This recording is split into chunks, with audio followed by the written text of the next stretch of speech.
Has anyone ever tried to tell you how much better everything would be if we just had a flat tax? Don't believe it.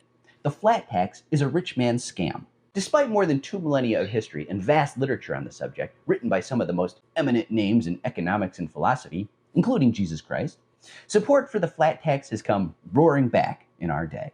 The modern wave of flat tax enthusiasm began when the obscenely wealthy Steve Forbes, heir to the family fortune created by his father, Malcolm Forbes, wrote a book called Flat Tax Revolution.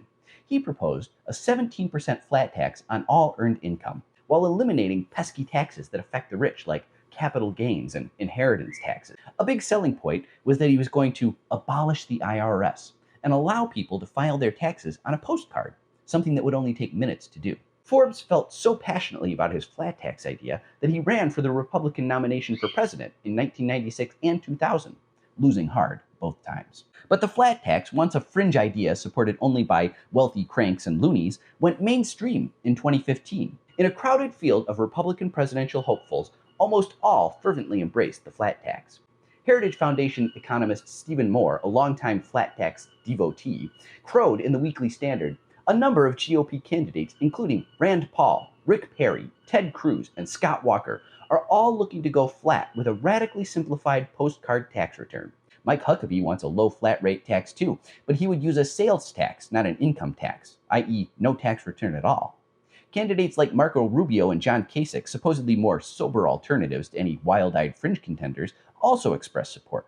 This was a big jump from 2012 when only 3 Republican presidential hopefuls embraced the flat tax, and Herman Cain's 999 plan was treated like the joke it was. Writing in his book A Fine Mess, A Global Quest for a Simpler, Fairer, and More Efficient Tax System, T.R. Reid summarizes the real silver lining of the flat tax. Generally, the advocates of the flat tax focus so tightly on fairness and simplicity that they fail to mention the most important impact of a flat rate income tax. It would amount to a major tax break for the richest people in the country and a corresponding tax hike for many average workers. While a progressive income tax tends to reduce the gap between rich and poor, a flat tax regime would serve to increase economic inequality. Reid then spends an entire chapter recounting the failures of flat tax experiments in recent history. After the fall of the Iron Curtain, many former Eastern Bloc countries like Estonia, Ukraine, Slovakia, and Bulgaria enacted a flat tax with some success. But the good times didn't last. When the global financial crisis hit in 2008, Eastern European flat tax countries started reconsidering their options really quick. Reid concludes that a flat tax works best in countries where everybody has pretty much the same amount of wealth, like a former Soviet Socialist republic, for example.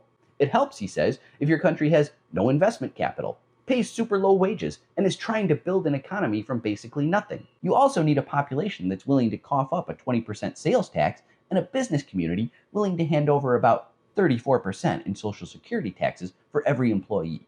Does this sound like it would be a good fit in the United States?